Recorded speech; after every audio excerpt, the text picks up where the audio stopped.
Yes, we have got problems, and yes, we do have issues to address, but we are a net national opportunity to this nation, not a net national problem. If Wellington and public policy and New Zealand overall continues to regard Māori as a problem, well, that's what New Zealand's going to get, a big set of problems. But if New Zealand can change its psychology about its Indigenous peoples and change the lens by which we are seen and regarded, then you start to see some opportunities and some possibilities. And this is what the creative potential lens is trying to communicate and trying to see. It's trying to encourage our people to see ourselves not as a problem. This is where colonisation is most heinous, is when our own people are convinced of our own failure. Our own people are convinced of our own lack of worth. That's where colonisation is at its most heinous. People are convinced of their own victimhood and that they don't have options and don't have possibilities in front of them. Creative potential is about saying to our people, you have options, you have possibilities, you are worthy, you have things available to you that are of value to this nation. So what I did was just draw a bigger circle than survival, social justice and cultural revitalisation, and just circle this thing called creative potential and group it like this. And so roughly that's how I'm seeing our communities today and seeing how our action taking today going forward might be informed and inspired and influenced by something to do with these things.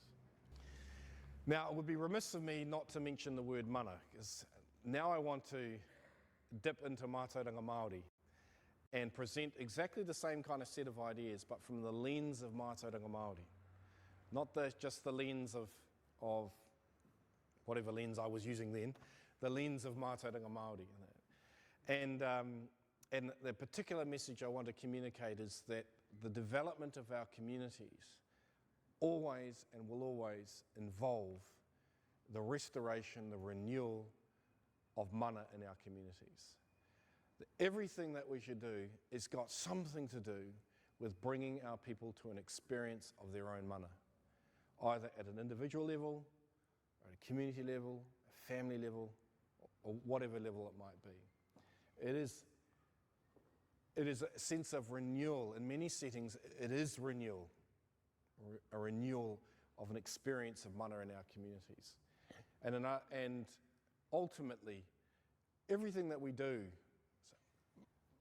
research, teaching, health providers, radio stations, whatever, should somehow connect with this idea of bringing a sense of empowerment and spiritual authority into the experience of our people. This is something that has been damaged in the past, and it needs to be restored and renewed back into our experience. And I just want to very quickly just cover these three ideas, which is from the work of Māori Marsden. And he explains that there are three kinds of mana. One being manatua, and this is one's ultimate and most profound commitments, one's deepest values, what one holds and cherishes most importantly. One's God, you might say. This is very much my interpretations, by the way. This is not necessarily what it was like historically, but this is my interpretations of these three ideas. But manatua being one's ultimate or deepest commitments, deepest values, what people feel most important is operative and important in their life. One of the things that has happened in our society, it might be a general problem in our society, is that we aren't encouraged to even think about this today, to think about what we deeply and fervently believe to be true or important and profound in our lives. And usually this kind of discussion is segued away or sequestered away into a discussion around religion and Christianity and things like this, because there are the tools there to talk about this question. But from this particular framework, it is ultimately what does one feel is most important and profound and commitment in one's life. It could be ideas like beauty or truth or joy or love, these kinds of qualities. This is what I regard as one's manatua, one's deepest, most profound commitments. Mana tupuna is mana derived from, first first of all, one's human heritage, what flows into one through one's inheritance, through one's family and so on. That's typically how you think about mana tupuna, is what flows from the family into the individual, and then what is passed by you into your succeeding generations and so on. But recalling that tupuna are also the phenomena of the natural world. The trees, the birds, the bees, these are tupuna too. These are ancestors too.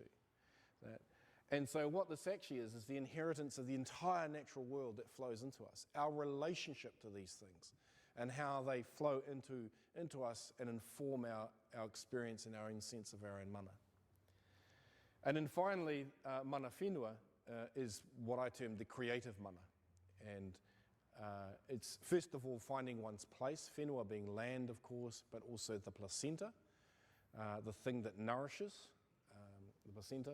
This is a sense of one's place in the world and what one is able to bring forth, what one is able to birth into the world. Now, I've just presented that very, very quickly to show that in mātauranga Māori, it isn't just about, there isn't this information that says bring our people to an experience of their own mana, but there's a whole body of knowledge and all sorts of ideas about how you do that. And what does it mean to be in an experience of one's own mana? There's a whole body of knowledge about that. And here's just a quick fragment, again, from Māori Marsden about how you be really interesting to see how you would organise a research program around these three themes. The first one is similar. The three great questions of human philosophy are, who are we? What is this world that we're in? And what am I to do with this life that I'm living? These are the three great questions that life poses of everybody, is who, what is this world that I live in, and what am I to do? What is called with this measure of space and time that has been given to me, called my life.